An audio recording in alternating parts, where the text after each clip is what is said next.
Agora na programação de jornalismo da Rádio Luz e Alegria, AM 1160, sobre o piso salarial da categoria farmacêutica e sobre a mobilização dos farmacêuticos pela aprovação da pauta na Câmara dos Deputados, conversamos agora com Everton Borges, assessor de Relações Institucionais do Conselho Regional de Farmácia do Rio Grande do Sul e também membro da Comissão Parlamentar no Conselho Federal de Farmácia.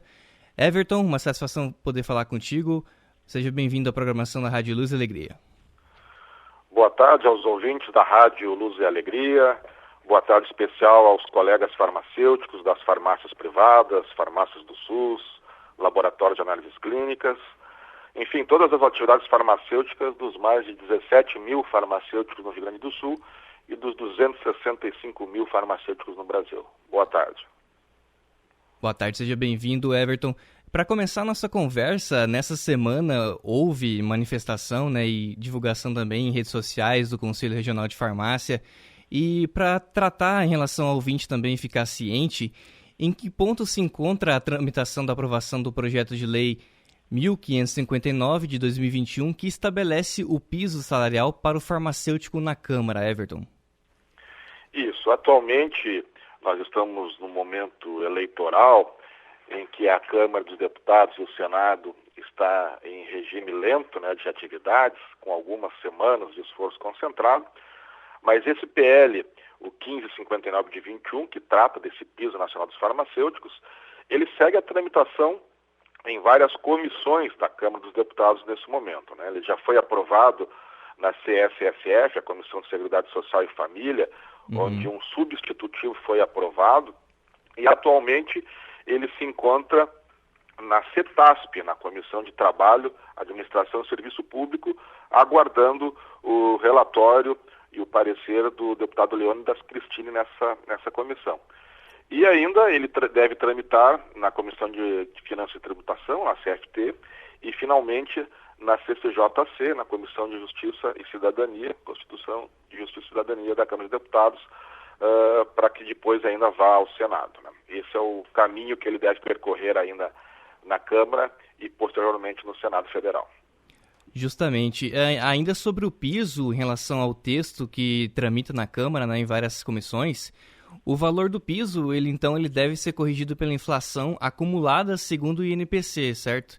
Entre março de 2021 e o mês imediatamente anterior à vigência da futura lei. Nesse valor que é de R$ 6.500, que é um valor que evidencia o papel do profissional, Everton, que não é apenas atendente de balcão em farmácia. Que outras funções que o profissional da área pode desenvolver que tu possa destacar, Everton?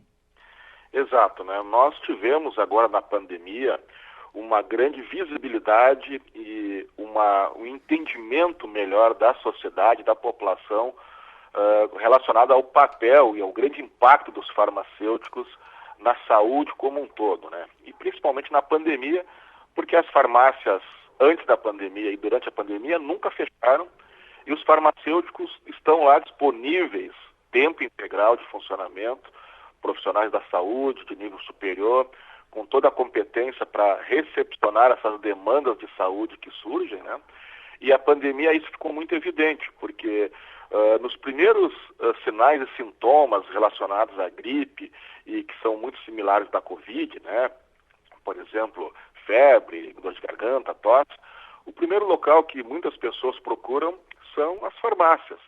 E os farmacêuticos, então, recepcionam todas essas demandas e puderam colaborar muito para a orientação da população nesse momento, de encaminhamento para outros serviços de maior complexidade, mas também realizando os testes rápidos, para a identificação e monitoramento da Covid-19, e muitos locais também aplicando vacinas para a Covid, como foi o caso aqui em Porto Alegre, onde eu me encontro.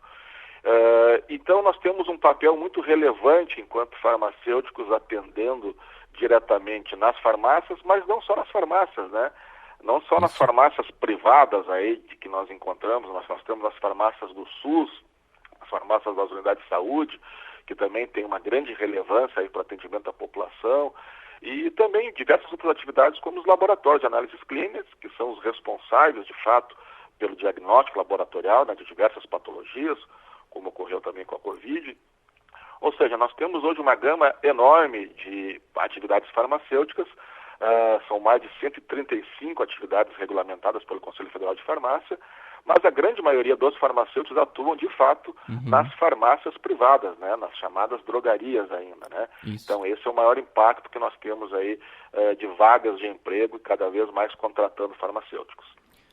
E em pauta, mais recentemente, no cenário nacional, que ficou mais em evidência ainda, era em relação ao piso da enfermagem, né, que teria um valor de R$ 4.500. O valor do farmacêutico é um pouco maior, de R$ 6.500. Então, seria, digamos assim, um salário, digamos, base a ser pago tanto pelas privadas, como tu bem evidenciou agora, mas também a profissionais que trabalham nas áreas públicas, digamos assim, relacionadas a municipais, estaduais e até o nível nacional. Mas esse valor, assim, digamos, alto, se for observar, mas a dificuldade que se encontra também é pelo pagamento a esses profissionais, assim como em relação à enfermagem? A grande diferença que nós podemos citar com relação ao piso da enfermagem é realmente o número de profissionais, né? Enquanto o piso da enfermagem ele é estabelecido para enfermeiros, técnicos e auxiliares, o que chega num número de mais de 2.500.000 profissionais, então mesmo sendo um salário de 4.750, ele vai ter um impacto pelo número de profissionais que serão beneficiados por esse salário da enfermagem. No caso dos farmacêuticos, nós temos em todo o Brasil um pouco mais de 265.000 farmacêuticos, né? Sendo 17.000 aqui no Rio Grande do Sul. E diferente da enfermagem, a maior parte dos farmacêuticos atuam na iniciativa privada, nas farmácias privadas. Certo. Nas farmácias do SUS, ou seja, dos serviços públicos, nós ainda temos pouquíssimos farmacêuticos atuando. Então, muito diferente da enfermagem, que tem esse impacto gigantesco pelo esse número gigantesco de profissionais, para os farmacêuticos o impacto é muito menor e para os farmacêuticos do SUS muito menor ainda pelo número ínfimo, né? Nós ainda estamos no momento de inserção de farmacêuticos no SUS, muitas farmácias do SUS ainda não contam com farmacêuticos, então o nosso impacto é muito pequeno comparado com o impacto da enfermagem. E sobre essa mobilização do Conselho de Farmácia do Estado do Rio Grande do Sul, em redes sociais e site, para a participação da sociedade na votação aberta na enquete do projeto do piso, no site da Câmara dos Deputados, além de que possa ser analisado com urgência, pode ser importante em que outros pontos essa mobilização, Everton?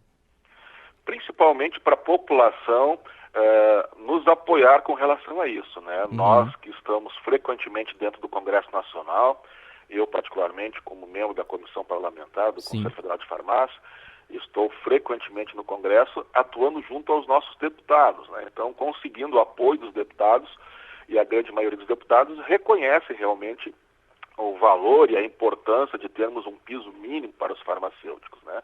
E a nossa campanha aqui do Conselho Regional de Farmácia do Rio Grande do Sul, com a nossa presidente Letícia Halpe, o interesse realmente tomar uma informação mais adequada para a população, né? Para que a população entenda realmente essas necessidades que todos os profissionais da saúde têm, não só enfermeiros, não só farmacêuticos, né? Mas no nosso caso específico, os farmacêuticos, pela relevância e pela importância que a própria população está dando agora para o profissional que está lá o tempo integral atendendo, recebendo essas demandas, orientando a população, encaminhando a população com maior segurança, né? Então, o propósito principal é que a população realmente reconheça e valorize de fato o trabalho tão impactante dos farmacêuticos para a saúde de todos. Outro ponto importante, Everton e ouvintes, segundo o Conselho de Farmácia do Estado, há mais de 9.000 empresas do ramo farmacêutico distribuídas em diferentes áreas. Com esses dados, há essa importância da valorização da classe, que de certa forma também fomenta a economia, não é mesmo, Everton? Exatamente, né? O ramo farmacêutico, mesmo nas maiores crises, sempre está em crescimento, né? As farmácias estão sempre com 2 dígitos aí de lucratividade a cada ano, né? Então, 10, 11, 12% de crescimento ao ano, então faturando bilhões por ano, né? Na pandemia, as farmácias tiveram crescimento e muito em função dos serviços farmacêuticos, né? Então, as farmácias, principalmente, elas tiveram um grande lucro muito por meio desses testes rápidos, das vacinas, dos serviços farmacêuticos. E esse lucro todo das farmácias raramente chega no bolso dos profissionais que são imprescindíveis para o funcionamento, né? Nenhuma farmácia pode funcionar sem ter farmacêuticos suficientes para todo horário de funcionamento. Então, é uma questão de justiça de se direcionar um recurso mais adequado para aquele profissional que também, durante a pandemia, se contaminou, adoeceu. Também tivemos muitos óbitos farmacêuticos durante a pandemia, porque os farmacêuticos também estiveram na linha de frente, recebendo os pacientes contaminados, fazendo coleta de testes rápidos e se contaminando também. E não é diferente hoje, né? Então, mesmo diminuindo o fluxo de pacientes de Covid, para as outras demais patologias contagiosas também continuam acessando as farmácias e buscando o trabalho e os serviços farmacêuticos, né? E, digamos assim, mudando a pauta, mas já para encaminhar o fim da nossa conversa, mais recentemente também, Everton, também aos ouvintes da Complexo Luz e Alegria, a 1160, sobre o projeto de lei número 1774, ainda de 2019, que autoriza a venda de medicamentos isentos de prescrição em supermercados e similares. Até eu, André Santos, para procurar alguma fonte para tratar sobre esse assunto em meados de julho, agosto, ainda não tinha uma posição. Mas os conselhos de classe de farmácia, da classe, né, já se posicionaram ser totalmente contra essa medida, não é mesmo, Everton? Exatamente, né? Não só nós farmacêuticos, né? Então, diferente dos interesses das farmácias, os interesses dos supermercados, nós temos a informação técnica dos farmacêuticos que são profissionais da saúde, né? Que nós todos somos totalmente contrários a qualquer possibilidade de medicamentos fora das farmácias. Porque nas farmácias é o único lugar que nós teremos condições de dar segurança para esse consumo de medicamentos.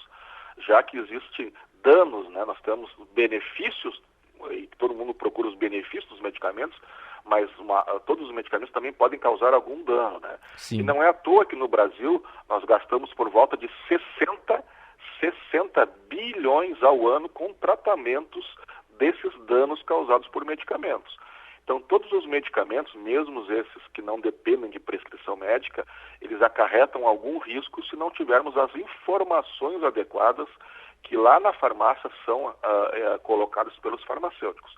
Então, não é só nós farmacêuticos, não somos só nós farmacêuticos, mas também os médicos, os defensores do consumidor, né, o sistema de defesa do consumidor, todos os profissionais da saúde são totalmente contrários à liberação de vendas de qualquer medicamento em supermercados, pelo alto risco que a população não tem condições de consumir o medicamento sem ter a mínima informação necessária para a sua segurança. De certa forma, tu já detalhou agora esta pauta, mas quais os principais impactos que teria caso esse projeto viesse a ser aprovado, Everton? Olha, já foi considerado pelos defensores desse projeto, né, que o único benefício seria a diminuição dos preços desses medicamentos, né? Mas as próprias farmácias já comprovaram que elas compram em grande quantidade e também o preço estabelecido nas farmácias já é o menor possível, né? Então a questão de preço ela é muito insuficiente para a gente justificar uma possibilidade de venda de medicamentos nos supermercados, principalmente comparado com o grande risco que isso acarreta, né? Porque nós não podemos admitir que uma pessoa vá numa gôndola do supermercado, encha a sua cesta de medicamentos e vá para casa se automedicar sem ter a mínima segurança, né? Sem saber ali que um medicamento para uma dor de cabeça pode trazer um dano muito grave para algumas patologias, né?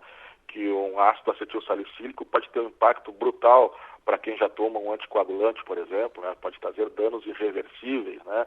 Que um medicamento para um adulto ou para uma criança se tu administrares por conta própria o medicamento que é para adulto para uma criança, tu pode levar essa criança a óbito, né? Então, as informações mínimas, mesmo para esses medicamentos chamados MIPs, né, isentos de prescrição médica, eles sempre têm algum risco e os nossos dados de intoxicação mostram claramente isso, né?